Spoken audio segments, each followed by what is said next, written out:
Selamat datang di video pembahasan Core Values Berakhlak ASN. Dalam video ini, kita akan membahas salah satu pilar penting dalam menciptakan ASN yang profesional dan berintegritas, yaitu bagaimana menjalankan nilai-nilai berakhlak dalam lingkungan kerja.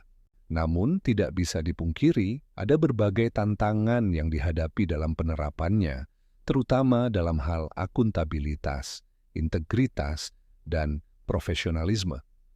Oleh karena itu, kami juga akan menggali berbagai solusi mitigasi untuk mengatasi permasalahan yang ada agar kita semua dapat berkontribusi dalam mewujudkan ASN yang lebih baik dan lebih dipercaya oleh masyarakat. Mari kita simak bersama dan temukan langkah-langkah penting yang bisa kita terapkan dalam keseharian kita sebagai abdi negara.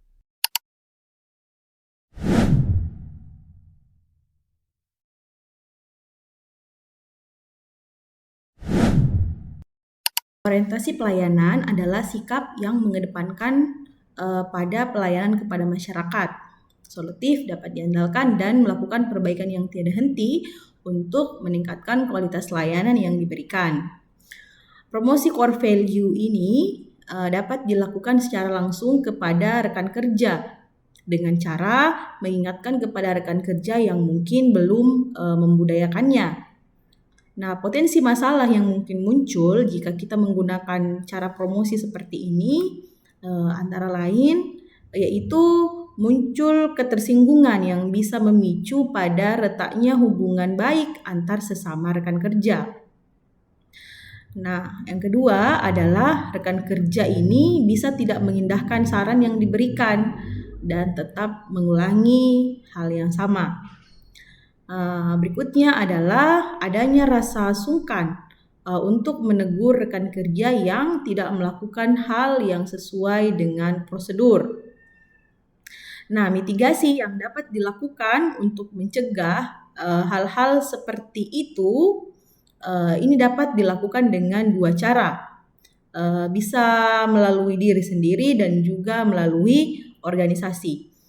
Dari diri sendiri ini bisa dilakukan dengan cara mengingatkan dengan bahasa yang halus, sopan, tidak menggurui, dan juga memperhatikan situasi dan kondisi dari rekan kerja yang kita tegur itu.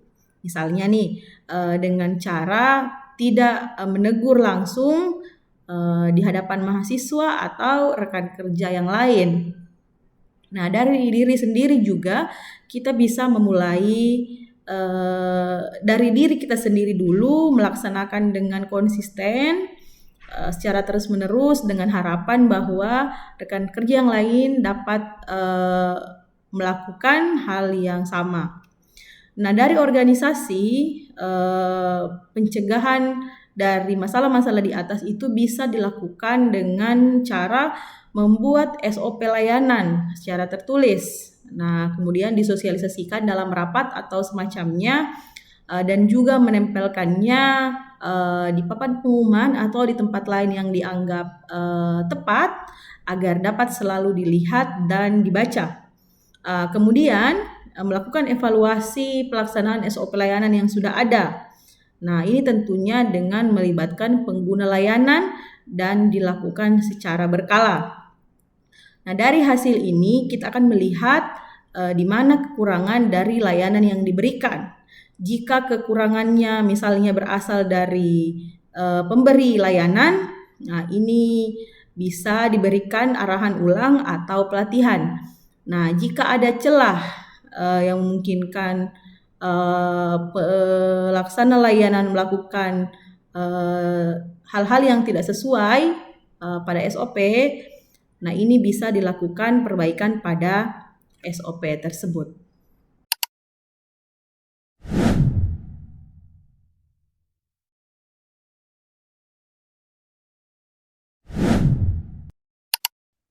Hambatan dalam penerapan nilai akuntabel di dalam dunia pendidikan dapat dilihat dari budaya kerja yang belum terbentuk dengan baik. Dalam beberapa instansi, termasuk di dalam pendidikan atau di kampus, budaya kerja yang mendukung akuntabilitas mungkin belum tertanam dengan kuat. Akuntabilitas memerlukan keterbukaan, pelaporan yang baik, serta evaluasi diri yang konsisten.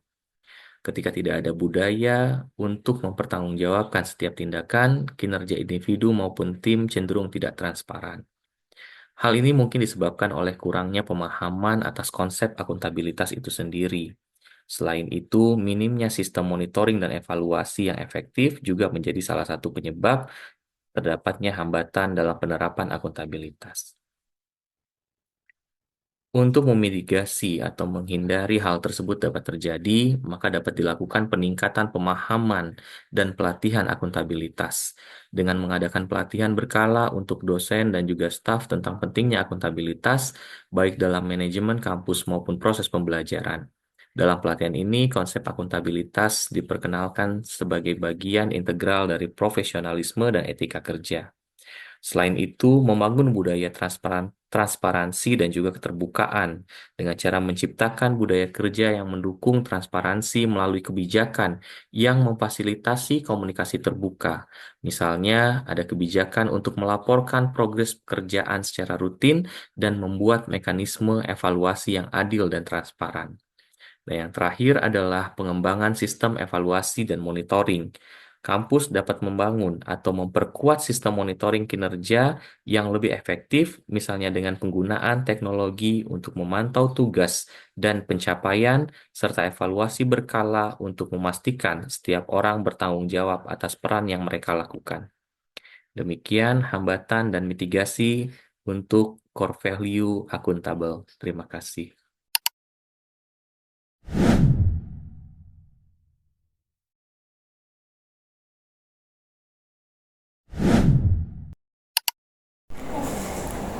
Baik, kendala yang biasanya terjadi pada sumber daya manusia yaitu kurangnya sumber daya manusia. Sehingga ketika harus ada pelatihan, seorang pengajar itu bisa meninggalkan kelasnya karena harus melakukan pelatihan. Kemudian kendala selanjutnya adalah budaya organisasi. Budaya organisasi ini yang senantiasa tidak ada yang inisiatif untuk melakukan peningkatan kompetensi atau ada kebijakan-kebijakan yang tidak mendukung dalam hal peningkatan kompetensi. Nah, bagaimana pencegahannya? Maka yang perlu kita lakukan adalah yang pertama, selalu menganalisis pelatihan yang relevan dan berkelanjutan untuk tenaga pendidik. Selanjutnya adalah melibatkan manajemen puncak dalam mendukung program pengembangan kompetensi. Yang ketiga, kita bisa menciptakan budaya organisasi yang mendorong peningkatan kompetensi dan juga mendorong pembelajaran serta inovasi. Selanjutnya, kita bisa mendorong rekan kerja atau kolega untuk berbagi pengetahuan dan pengalamannya apabila salah satu sumber daya manusianya belum mengikuti pelatihan, salah satu item pelatihan. Nah, selanjutnya kita juga bisa membangun dari pemimpin yang melakukan penilaian secara berkala terhadap kemajuan tim. Ya, sehingga ketika ada pelatihan itu ada evaluasi secara berkala ya yang dilakukan oleh pemimpin. Kemudian memastikan bahwa ada umpan balik dari pihak pimpinan ya, ada umpan balik yang secara konstruktif yang dapat membantu sumber daya manusianya lebih meningkat kompetensinya. Selanjutnya memastikan bahwa sumber daya baik finansial maupun non finansialnya itu sudah tersedia untuk mendukung pengembangan kompetensinya. Nah, bagi instansi ini dapat menawarkan jalur pengembangan karir untuk memotivasi mereka untuk terus melakukan peningkatan keterampilan dan kompetensi.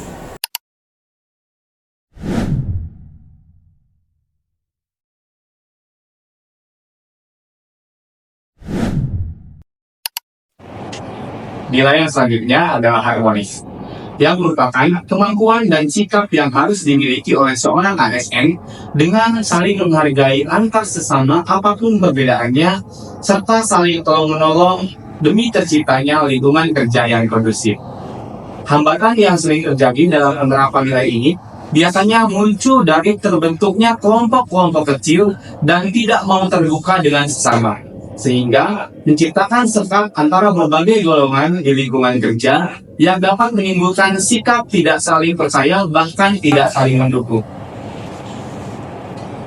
Mitigasi yang dapat dilakukan adalah dengan menanamkan sikap dan pemahaman senasib sepenanggungan dan menciptakan suasana yang rukun di lingkungan kerja dengan berinteraksi secara rutin dapat dilakukan dengan membuat kegiatan rutin yang mempertemukan semua orang di lingkungan kerja seperti senam bersama setiap hari Jumat dan mengadakan kegiatan bonding untuk mempererat silaturahmi antar sesama ASN.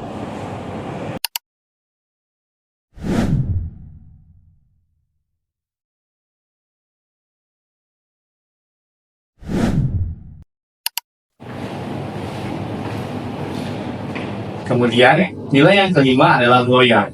Setiap ASN harus berdedikasi dan mengutamakan kepentingan bangsa dan negara.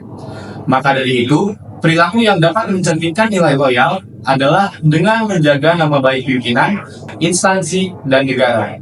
Hambatan yang sering terjadi dalam penerapan nilai ini biasanya adalah kurangnya kesadaran dari setiap individu yang tidak merasa bahwa pribadinya merupakan wajah instansi. Hal tersebut dapat mengakibatkan rusaknya citra instansi bahkan negara karena perilaku oknum individu yang tidak terpuji. Selain itu, kebiasaan tidak terpuji yang dilakukan terus-menerus dapat mempengaruhi individu lain di lingkungan kerjanya. Mitigasi yang dapat dilakukan adalah dengan menanamkan sikap nasionalisme, memasang peringatan dan himbauan untuk tidak melanggar aturan dan norma yang berlaku, dan dapat dipasang di ruang kerja dan tempat-tempat strategis lainnya. Selain itu, dapat dilakukan juga dengan memberikan reward kepada individu yang berperilaku baik untuk melecut semangat setiap orang. Juga memberikan hukuman yang berat bagi individu yang melanggar aturan dan norma yang berlaku.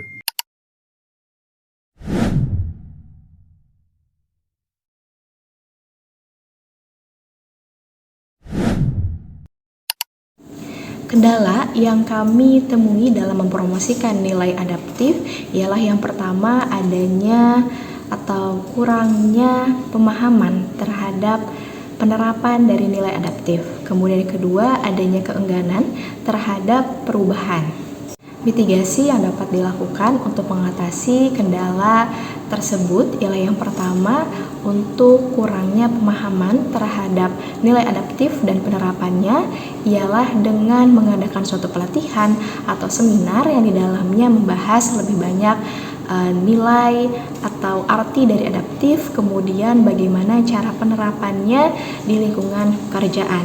Kemudian yang kedua, untuk mengatasi kendala berupa resistensi atau keengganan terhadap perubahan ialah dengan lebih banyak mengajak untuk berdiskusi mengenai manfaat yang dapat didapatkan dari adanya suatu perubahan, juga dengan menawarkan suatu pelatihan atau bimbingan terhadap individu tersebut.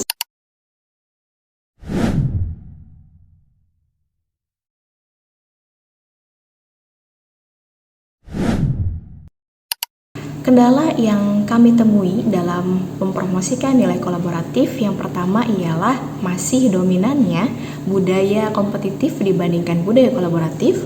Kemudian yang kedua adanya komunikasi yang kurang efektif, dan yang ketiga adanya perbedaan tujuan dan prioritas.